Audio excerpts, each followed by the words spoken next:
আমার গাছে সবজি হবে আর সেই সবজি তুলে আমি রান্না করবো, এটা আমার বহুদিনের ইচ্ছা ছিল। আর তারপরে দেখো সবজিও হয়েছে গাছে, নিজে হাতে গাছ লাগিয়ে সবজি হলে তার মজা আলাদা, জানো তো। আর সবজিগুলো কিছুতে তুলতে ইচ্ছে হচ্ছিল না, কিন্তু যখন তুলতে আসলাম তখন দেখলাম সবজিগুলো না পেকে গেছে। আর এই দেখো এই উচ্ছেগুলো পেকে গেছে বলে মনটা খারাপ হয়ে গেছে। উচ্ছে যে খুব তাড়াতাড়ি গাছে পেকে যাবে এটা আমি জানতাম না। কি করব, পাকা উচ্ছেগুলোই তুলে নিচ্ছি। এগুলো কিন্তু আমি ফেলে দেবো না, এগুলো আমি ঠিকই রান্না করব।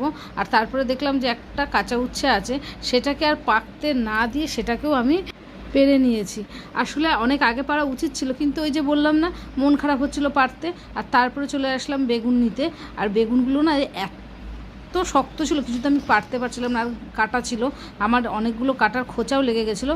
অবশেষে দুটো বেগুন পেরে নিলাম। এরপরে চলে গেলাম হচ্ছিলো লেবু গাছের কাছে। দেখো লেবুটাও কিন্তু আমার পেকে গেছে।